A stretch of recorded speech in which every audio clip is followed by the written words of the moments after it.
천지를 창조하시고 자비와 은혜로 이 세상을 통치하시는 하나님 아버지, 저희를 늘 사랑으로 지켜주시고 돌보아 주심을 감사드립니다. 한 주간 은혜 속에 살게 하시고 이렇게 예배의 장소로 나오게 하심을 감사드립니다. 오늘은 종교주일입니다. 지난 주간 기후변화 문제와 환경 보호에 대해서 말씀을 듣게 하셨습니다. 이 지구를 보호하는 것이 하나님의 창조와 섭리를 믿는 우리들의 의무이며 책임임을 고백합니다. 이 위기에 대하여 편하다는 이유로 책임지지 않고 무책임하게 행동했던 것들에 대하여 회개합니다.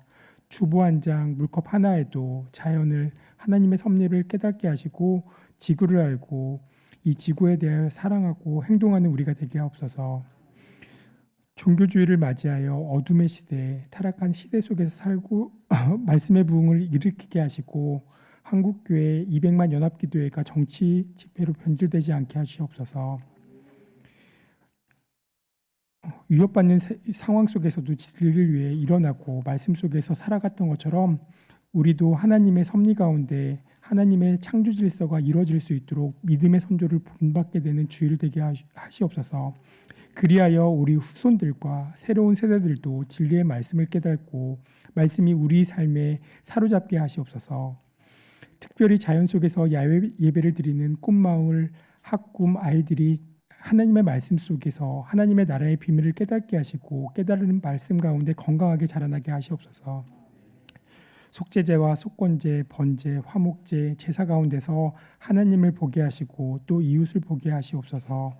어쩌면 우리가 욕심내지 않고 살아가면 그 가운데 하나님의 체험을 그리고 그 체험 가운데 하나님께 감사드리며 환경을 지키는 우리가 될 수 있을 것입니다. 적게 쓰지만 삶이 풍성함을 누리는 다드림 성소가 되게 하시고 특별히 말씀 속에 담긴 하나님의 나라의 풍성함을 누리게 하시옵소서. 이 나라를 붙잡고 있습니다. 그러나 우리가 이 나라뿐만 아니라 하나님 말씀을 전하는 김병용 목사님에게도 붙잡아 주시옵소서. 계절의 변화를 통하여서 우리의 인생을 배우게 하신 하나님, 나의 마음과 생각을 하나님의 사랑으로 채우게 하시옵소서. 특별히 환절기 가운데 건강으로 어려움에 빠져있는 환우들을 보게 합니다. 주님, 그들이 치료할 수 있도록 도와주시고 경제적으로도 어렵지 않도록 성도들과 교회의 재정들도 채워주시옵소서.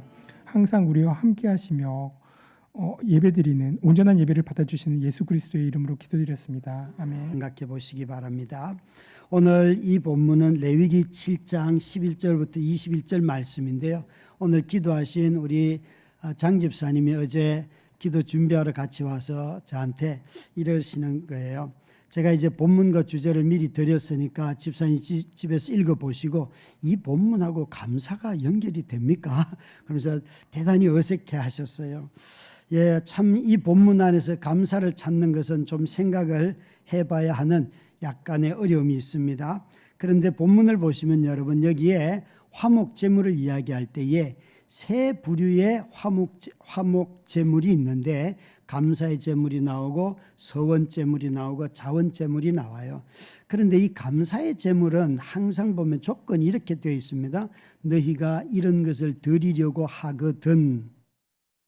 이 하거든이 굉장히 중요한데요. 레위기서 1장 2절에도 보면 번제를 얘기할 때도 누구든지 여호와께 예물을 드리려거든. 또 2장 1절에는 소제에 관해서 소제는 곡식의 예물이에요. 그것도 드리려고 하거든. 3장 1절에는 화목제물도 드리려 하거든. 여러분 아마 예민하신 분들은 이런 단어를 보시면서 이런 것을 구분하실 수 있으면 돼요. 소제와 번제와 화목제물은 자발적으로 드리는 것이지 규정된 것이 그러니까 비자발적으로 의무적으로 드리는 게 아니다. 이게 중요해요. 내가 드리고 싶을 때 드리는 제물이 요 이스라엘의 5대 제사 중에서 앞에 있는 세 가지가 소제와 화목제물과 번제는 내가 드리고 싶을 때 드리는 거예요. 그런데 뒤에 나오는 속죄제나 속건제는 반드시 의무적으로 드려야 해요. 그럼 우리 마음속에 번제는 우리가 다 알다시피 하나님 앞에 우리 전부를 드리는 거잖아요. 근데 전부를 안 드리면 다들 그 죄 짓는 거 아니야? 이 생각을 들고 또 추수밭에서 곡식을 얻었는데 그것을 드릴 수도 있고 안 드릴 수도 있죠. 여러분 잘 생각해 보세요. 이것이 자발적인 제사라는 의미를 잘 이해하셔야지만 이 말의 의미가, 이 제사의 의미가 잘 드러날 수 있어요. 그래서 이 자발적인 제사와 의무적인 제사의 가장 큰 차이는 드리려고 하는 내 마음의 태도와 동시에 또 의무적으로 하는 것은 반드시 해야 되는 이 규정 차이에 있는 것입니다. 그러니까 우리는 기억할 것이 있어요. 제사장은 매일 성전에서 소제든 번제든 이걸 매일 드려야 해요. 그런데 일반인들은 그렇지 않다는 거예요. 일반인들에게는 그렇지 않고 속제제나 속건제는 우리가 드려야 되지만, 의무적으로 드려야 되지만 앞에 있는 이 세 가지는 반드시 그렇지 않고 선택적으로 할 수 있었다는 것이에요. 먼저 놀라운 것은 이스라엘의 이런 5 제사의 중요한 제사 중에서 무려 3개의 제사가 자발적으로 선택적으로 드려진다는 것은 대단히 여러분 충격적이기도 해요. 그런데 이것을 조금만 뒤집어서 생각해 보면 화목제물을 여러분 의무적으로 드리고 규정을 가지고 드린다고 한다면 여러분 화목제물이 어떻게 될까요? 화목제는 하나님과 우리 사이에 화목함, 화해를 위해서 드리는 제물이에요. 그런데 여러분 화해가 마음의 깊은 데서부터 솟아나는 헌신이 되어야 되는데 우리가 규정적으로 드린다면 어떻게 화해가 되겠습니까? 마음이 상하고 아직 회복이 안 됐는데 서로 화해해야지 그게 화해가 됩니까 여러분? 안 되는 거예요. 안 되는 거예요. 그러니까 하나님이 우리를 얼마나 귀하게 여기시고 하나님은 우리 마음이 당신 앞에 온전히 드리도록 준비하고 기다려주시는 하나님의 마음이 여기 담겨 있다는 것이지요. 혹시 우리가 소재에 해당하는 추수감사, 추수하여서 또 어떤 특별한 헌금들이 생겨서 하나님 앞에 드리고 싶어서 가지고 오다가 갑자기 다른 필요가 생겨서 옆으로 새는 배달 사고도 있잖아요. 그죠? 그럴 때 여러분 와가지고 내가 이거 하나님 앞에 드려야 되는데 못 드렸다. 그리고 계속 그거 괴로워하실 거예요. 삶이라는 게 우리가 마음먹어도 안 되는 일들이 참 많지 않습니까? 하나님 앞에 뭘 드리고 싶은데 우리 자신을 여러분 내 마음을 온전히 다 헌신할 거야. 그게 번제인데 그 마음 수없이 먹지만 삐딱하게 나갈 때가 얼마나 많습니까 여러분?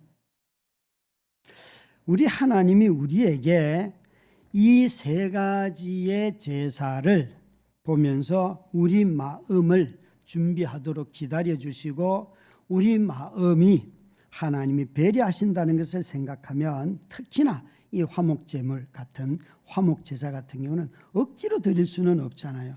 자원하는 마음이 되어야 되잖아요. 우리 모두는 다 하나님이 억지로 내는 것보다 인색함으로 내는 것보다 즐겁게 내는 것을 기뻐하잖아요. 저는 한 번도 20년 동안 목회하면서 교회 재정이 부족할 때 장로님들 이번에 500만 원씩 냅시다. 그러면 다 해결됩니다. 이래 본 적이 없어요. 그것 안 해도 필요를 나누고 기다리고 기도하다 보면 하나님이 때가 되면 채워주시잖아요. 그런데 누군가에게 이번에 좀 이것 좀 감당하시죠 그렇게 얘기하고 나면 꼭 사고가 나더라고요. 마음이 상해요. 어떤 그때는 목사님 말에는 한번 해야지 그런 마음도 들지만 삶의 환경이 변하면요 그것이 올무가 되는 일들을 참 많이 봤어요. 그래서 그 사람이 뭐든 어떤 차를 타고 오든 어떤 좋은 직장을 다니든 한 번도 그런 얘기를 교회 일로 정말 하고 싶을 때가 왜 없겠어요. 있지요. 교회 공사를 하다 보면. 그러나 교회 재정이 부족하다고 가서 직접적으로 이 돈은 좀 채우지 이렇게 말한 적은 단 한 번도 없어요. 여러분 우리는 이 화목제가 자발적인 제사라는 것을 꼭 기억을 해야 합니다. 바울 사도는 이런 이 화목제물의 자발적인 정신을 고린도 후서 8장 1절부터 5절에 헌금에다 적용을 하였습니다. 긴 본문이긴 하지만 함께 읽도록 하겠습니다. 형제들아 하나님께서 마게도냐 교회들에게 주신 은혜를 우리가 너에게 알리노니 환란의 마른 시련 가운데서 그들의 넘치는 기쁨과 극심한 가난이 그들의 풍성한 연보를 넘치도록 하게 하였느니라. 내가 정언하노니 그들이 힘대로 할 뿐 아니라 힘에 지나도록 자원하여 이 은혜와 성도 섬기는 일에 참여함에 대하여 우리에게 간절히 구하니 우리가 바라던 것뿐 아니라 그들이 먼저 자신을 주께 드리고 또 하나님의 뜻을 따라 우리에게 주었도다. 바울은 고린도 교회가 마게도냐 지역에 있던 예루살렘에 있던 형제들이 기근으로 인하여 삶이 어려웠을 때에 그들을 돕자고 제안을 했어요. 그런데 그가 기뻤던 것은 뭔가 하면 2절 말씀에 보시면 환난의 많은 시련 가운데서도 넘치는 기쁨과 극심한 가난이 너희 속에 있었음에도 불구하고 너희들이 풍성한 연보를 넘치게 하였다. 얼마나 형제 사랑이 컸으면 자신의 삶에도 가난이 있고 고통도 있고 박해가 있음에도 불구하고 이 사람 돕는 일에 온전히 헌신을 같이 했다는 것이에요. 그래서 이 연보는 자원하여 드리는 연보였습니다. 형제를 사랑하는 일에도 이렇게 자원하는 마음이 중요할진데 거룩하신 하나님을 사랑하는 일에는 얼마나 더 자원하고 우리 마음이 깨끗해야 되겠습니까? 인색함으로 드리면 안 되지요. 그래서 바울 사도는 고린도후서 8장 12절에 이 일을 이렇게까지 말하고 있어 읽습니다. 할 마음만 있으면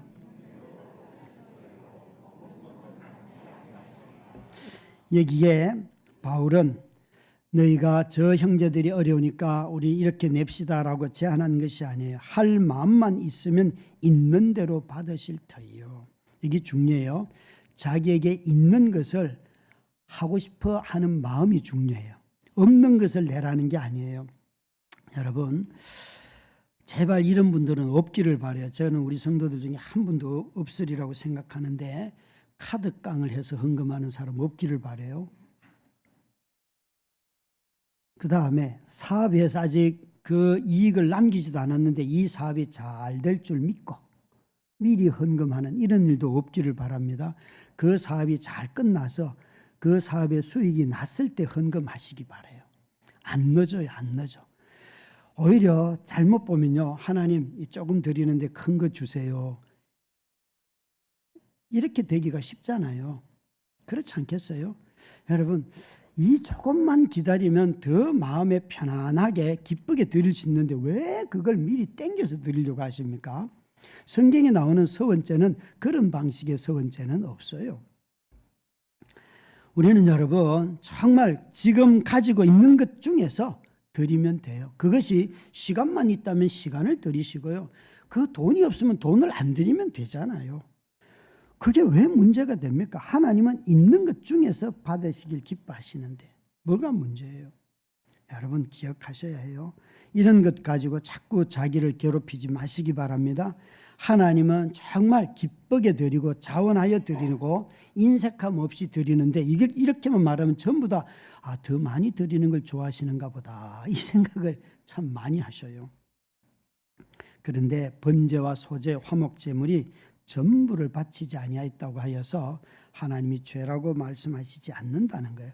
억지로 드리거나 인색하게 드릴 때에 이 마음의 태도가 그 죄성을 잘 드러내는 제물이란 말입니다. 그래서 이 선택적인 이 자발적인 제사로서의 화목 제물을 보면 저는 정말 놀라워요.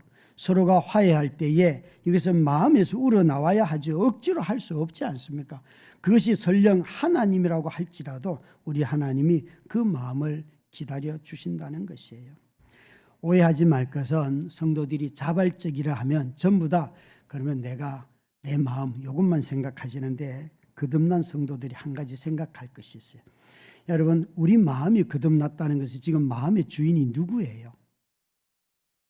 성령님이시죠. 하나님이시죠. 우리 모두가 다 우리 마음에 소원을 주시는 분이 계시잖아요.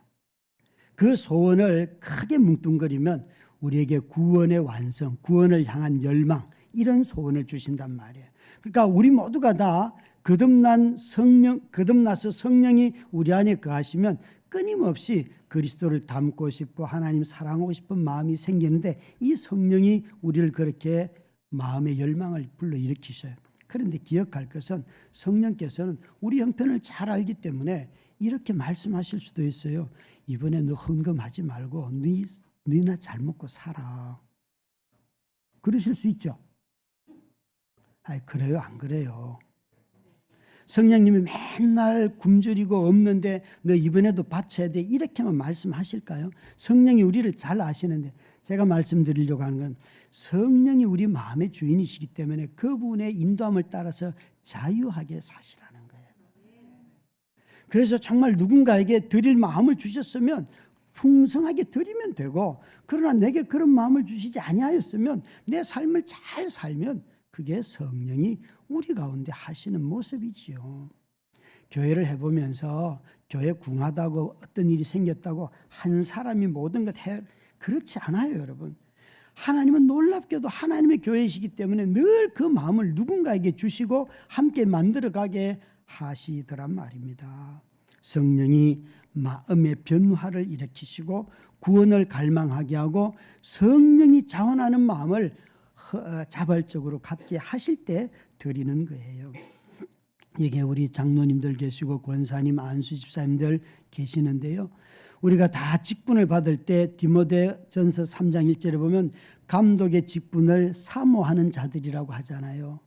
이 사모함이 여러분 자신의 인생의 목적이나 어떤 야망이나 이런 걸로 온 게 아니잖아요. 성령께서 주님의 몸된 교회를 섬기도록 내 마음에 그 갈망을 주셔서 직분을 받았기 때문에 성령이 충만하지 않고는 자신의 성실함만 가지고는 절대 직분을 감당할 수 없어요.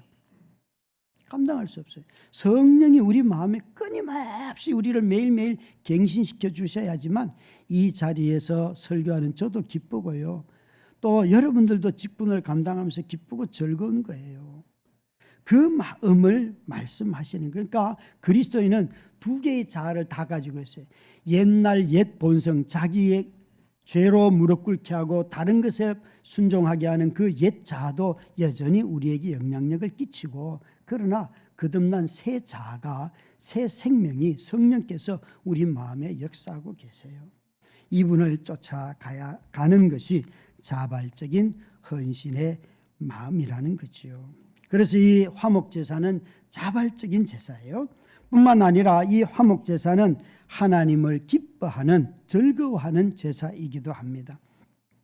레위기 3장에도 화목제사가 나오고요, 제물 이야기가 나오고 6장 7장에도 나오는데 이 차이가 뭔가 하면 3장에서는 그 화목제사를 드리는 제사의 방식을 설명을 많이 했어요. 그러나 6장 7장은 뭔가 하면 이 제물을 누가 먹는가 하는 데 초점이 있어요.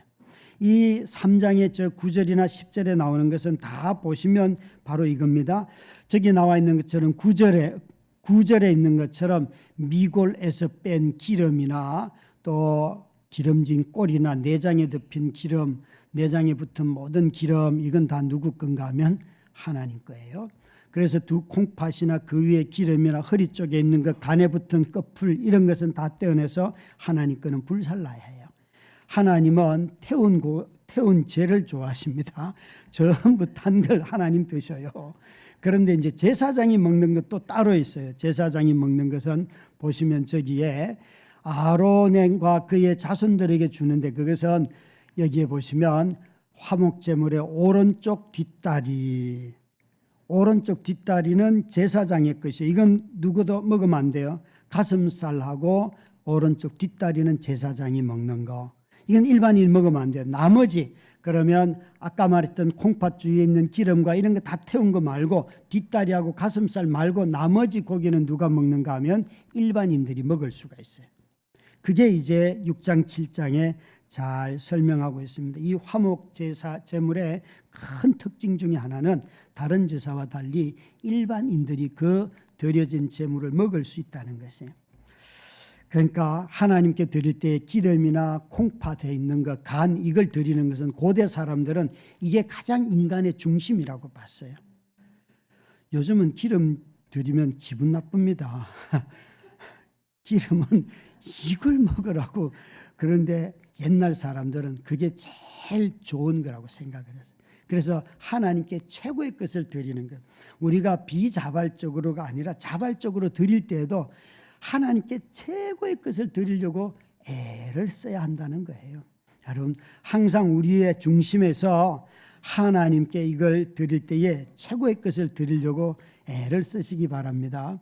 묵상을 하고 성경을 읽고 할 때에 여러분 가장 생각이 맑은 시간, 깨어있는 시간, 생각이 팍팍 돌 때, 그럴 때 성경을 읽어야지 이해가 되는데, 비몽사몽간에 성경을 읽으면 읽기는 했는데 율법은 지켰는데 깨달음은 없더라고요.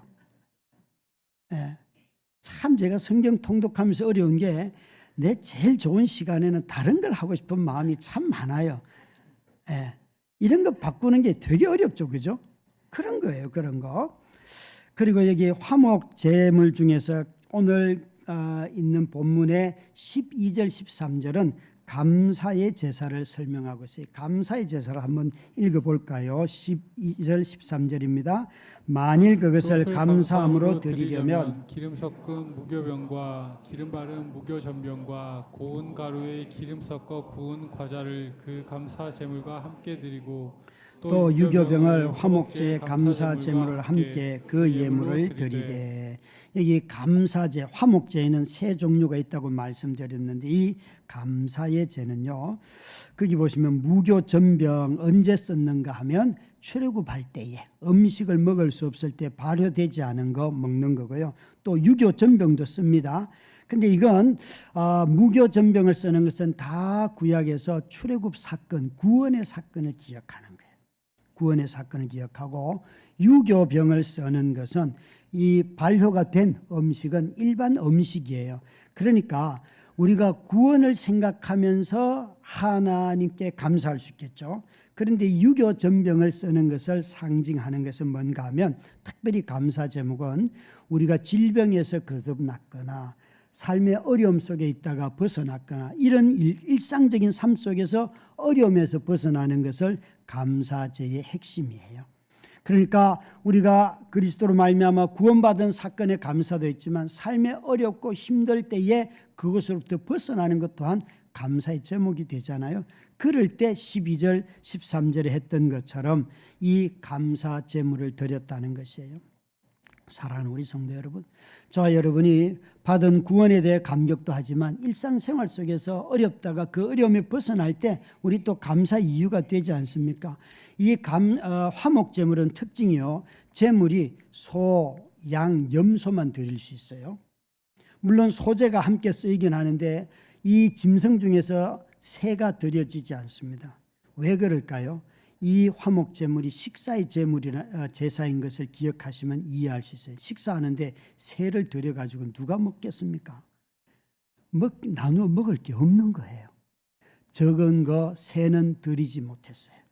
그러니까 하나님이 우리가 먹고 함께 화목제물로 식사를 나눌 때에 소나 염소나 양과 같은 짐승을 드려서 모두가 다 하나님께 드리고도 남는 것이 많아서 풍성하게 식탁의 교제를 누리도록 하신 것이 화목제물이에요. 여러분, 예배자들이 제사장에게 드려진 것, 하나님께 드려진 것 빼고 예배 드린 모든 사람들이, 일반인들이 함께 먹을 수 있었습니다. 누구든지 이 교제에서 벗어나지 않았어요. 이 제사 중에서 자원제라고 있잖아요. 이 자원제가 서원제가 있는데, 자원제는 특별히 기대하지 않았거나 기도하지 않았는데도 주시는 은혜가 있어요. 응답되는 것들이 있잖아요. 삶을 살다 보면 우리는 기대하지도 않았고 기도하지 않았음에도 불구하고 이루어지는 것을 얻을 때에 참 하나님 선하시구나, 그 얘기 정말 많이 하잖아요.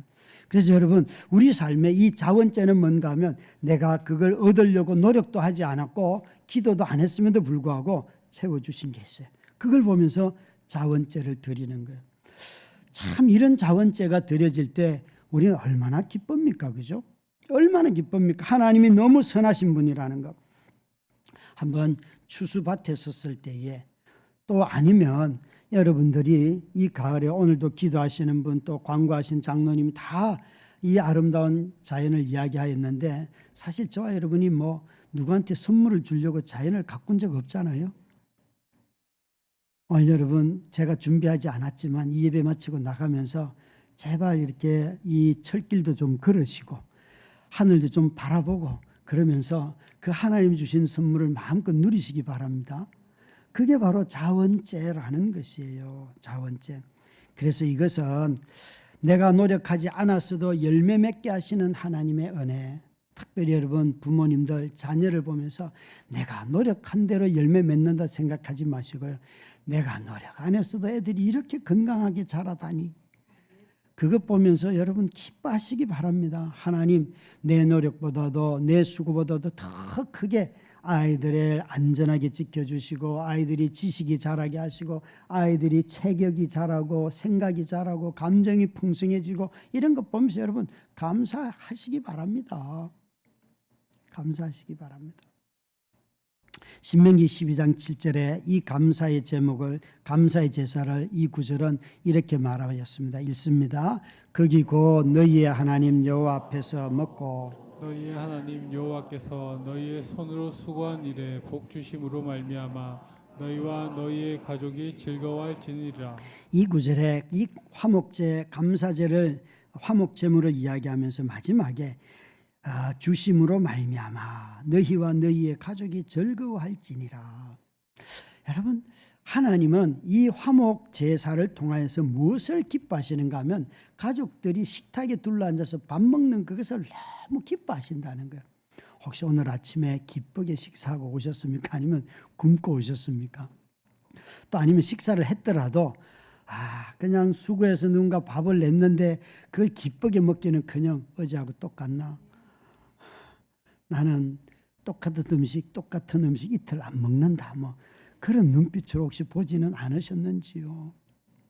참 여러분 식탁의 기쁨을 누리려고 하면 누군가 수고도 해야 되고 수고한 것을 존귀하게 귀하게 여기기도 하고 그 앞에 앉은 사람을 주목해야 되지요. 계획이 많은 사람들은요 밥 먹을 때도 딴 생각해요.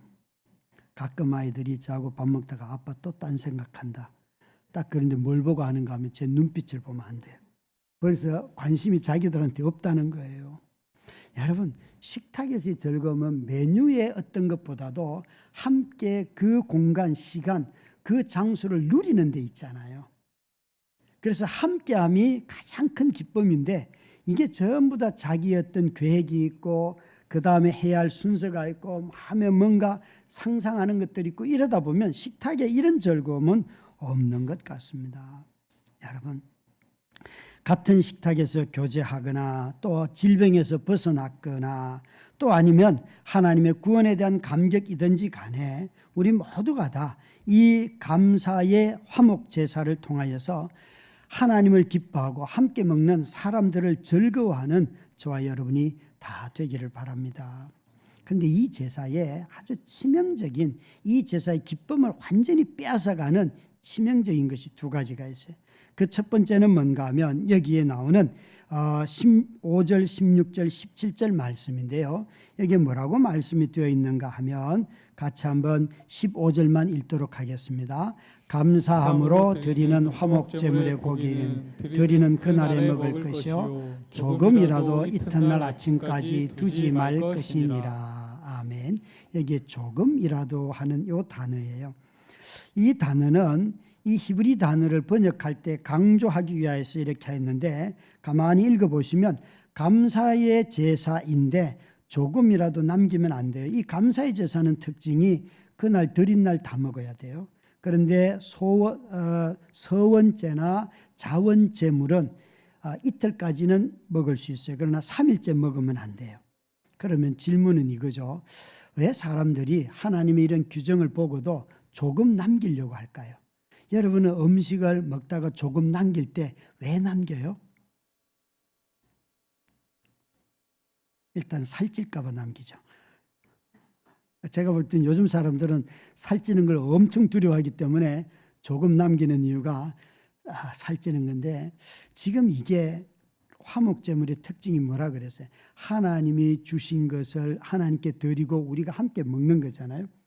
하나님의 공급하심을 기뻐하는 것도 들어가죠. 그런데 이거 남기는 심보 속에 내일은 이걸 먹을 수 있을까? 아니 애들의 미래를 생각하면 내가 이거 다 지금 이렇게 밥값에 너무 많이 들어가서는 엔겔 지수가 높아서는 애들의 장래가 너무 걱정된다 이거. 막 이런 생각들이 들어오면 벌써 내가 뭘 생각하는 거예요? 하나님이 지금 공급하시고 누리게 하신 것을 까마득하게 잊어버리고 있죠. 한번 생각을 해보세요. 식탁의 교제를 성도들이 하는데 그래 내가 지금 여기 만나니까 한 2시간 정도가 될 것 같은데 나는 한 20분 전에 나가야지. 그러면 여러분 그 2시간 중에서 20분 예측하느라고 지금 대화에 참여할 수 있어요 없어요? 참 우리 마음이 그렇다는 거예요.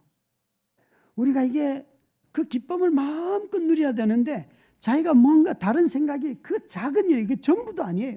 조그만 것이 들어왔는데 계속해서 내가 갈 시간이 됐는가 안 됐는가 또 보고 또 보고 또 보고 이런 방식의 모습을 묘사하시면 틀림이 없는 것 같습니다. 그러니까 사소한 인색함이 그 큰 기쁨을 다 잃어버리게 해요. 사소한 인색함. 성도들이 만났을 때의 그 즐거움이 얼마나 큰데 그것을 너무나 쉽게 빼앗기는 일들이 많이 있다는 것이에요. 여기에 이 사소함보다도 조금이라도 하는 이 사소함보다도 더 주의해야 될 것이 하나 있어요. 18절 한번 보실까요? 18절 같이 읽습니다. 시작. 만일 그 화목 제물을 고기를 셋째 날에 조금이라도 먹으면 그 제사는 기쁘게 받아들여지지 않을 것이라 드린 자에게도 예물답게 되지 못하고 도리어 가증한 것이 될 것이며 그것을 먹는 자는 그 죄를 짊어지리라. 자, 여기에 죄를 짊어진다고 했는데 만약 조금이라도 남겼다 먹으면 이 죄가 뭘까? 성경학자들이 막 찾아봤어요. 찾으면서 어떤 사람들은 질병일 수도 있고 심판일 수도 있고 다 얘기를 하고 있어요. 그러니까 너무 작은 것 때문에 너무 큰 것을 잃어버리는 거예요. 뿐만 아니라 여기에 더 치명적인 것은 19절부터 21절까지 있는 말씀인데 이 세 개의 구절을 다 보시면 만약 우리가 제물을 드릴 때에 그 부정한 물건에 접촉된 제물을 드리면 그것도 백성 중에서 끊어지고 또 제물이 부정한 것이 아니라 제물을 먹는 사람이 시체를 만졌거나 부정한 것에 접촉이 되었으면 그 사람도 백성 중에서 끊어진다.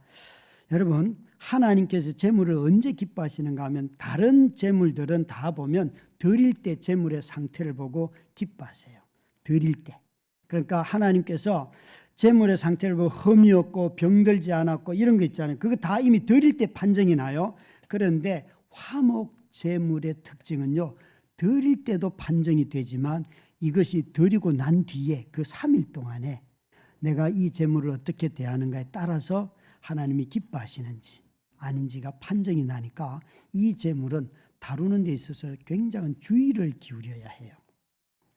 드릴 때만 온전하면 끝이 아니고 드리고 난 뒤에 그 기간 안에 먹어야 하고 또 제물을 드릴 때에 먹는 중에 내가 부정한데 접촉이 되면 안 돼요. 하나님의 백성에서 끊어진다는 것이죠. 상상도 할 수 없는 일이지 않습니까? 어떻게 이렇게 하나님의 백성이 쉽게 하나님이 기뻐하지 않는다 정도는 그래도 뭐 인정을 할 수가 있겠지만 그 백성 중에서 끊어진다, 구원에서 멀어진다라고 할 수 있을까요? 너무나 강력한 경고가 아닐 수가 없습니다. 사랑하는 성도 여러분, 우리가 하나님 앞에 우리의 삶을 드리고 그러나 그 하나님이 자기와 교제하도록 불러주셔서 같은 자리에서 먹고 그 자리에 있는 성도들과 함께 그 하나님의 구원을 기뻐하고 삶의 어려움으로부터 우리를 구원해 주신 주님을 기뻐하고 우리에게 기도도 안 했는데 응답이 된 것들을 함께 기뻐하는 이 성도의 교제 식탁의 자리는 너무나 구원의 모습을 잘 드러낸다는 거예요. 코로나 이후에 성도들이 이런 교제조차도 자신이 그냥 좋으면 하고 싫으면 안 해도 되고 이렇게 생각하는 일들이 너무 빈번해졌습니다. 사랑하는 성도 여러분, 우리는 주님이 우리에게 주신 이 화목 제사를 통하여서 다시 한번 공동체에 함께 식사하는 즐거움, 공동체가 함께 모여서 주님의 구원을 감격하고 누리는 그 즐거움을 회복하실 수 있기를 바랍니다. 그것이 교회의 힘이고 교회가 이 세상에 줄 수 없는 큰 선물을 세상에 주는 것입니다. 여러분, 이 화목제물은 신약 성경에는 나오지 않습니다. 왜 안 나올까요? 그 화목제물은 이미 하나님과 우리 사이를 화해케 하시는 그분이 제물이 되셨기 때문입니다. 저는 이 화목제물을 생각할 때마다 어디가 떠오르는가 하면 누가복음 15장이 떠오릅니다. 누가복음 15장에 보면 집을 나간 아들이 돌아오는 것을 기다리는 아버지가 있잖아요. 그 아버지가 아들이 저쪽에 나타나자마자 막 달려갑니다. 사람들은 아버지가 달려가는 이 사실을 간과하기가 쉬워요. 우리 고대 근동의 문화에서는 부모에게 수치를 주는 자는 누구든지 그를 발견하는 자가 돌로 쳐 죽일 수 있습니다. 그래서 신명기법이나 레위기법이나 법을 보면 부모를 공경하지 않거나 존경하지 않으면 부모를 욕하는 자가 있거들랑 돌로 쳐 죽이라 나오지요. 그게 바로 고대 근동의 문화입니다. 아마 이걸로 오늘 사형 집행을 했으면 제가 제일 먼저 죽을 것 같은데 아직 살아 있습니다. 여러분, 그거는 부모에게 수치를 주는 자들에 대한 심판이 거기 있어요. 그래서 이 아버지가 아들이 지금 아빠에게 엄청난 수치를 준 거거든요. 죽지도 않았는데 유산을 달라고 그 유산을 가지고 가서 자기 마음대로 다 쓰고 이제 돌아오는 거예요. 이 아들을 발견하는 누구든지 그 사람이 죽일 수 있는 거예요. 그래서 아빠가, 나이가 연로한 아빠가 다른 젊은 누구보다도 제일 먼저 달려가는 거예요. 달려가서 그 아이 옆에 서는 거예요. 이건 뭔 말이에요? 나에게 수치를 받은 자가 그 아들을 품으면서, 아니야, 나에게 수치를 주지 않아서 내 아들이야. 내 아들이야. 그게 바로 그분이 우리에게 보여주신 화목 제물 대신 예수님의 모습이지요. 그래서 그 아들이 살 수 있었던 것이에요. 살 수 있던.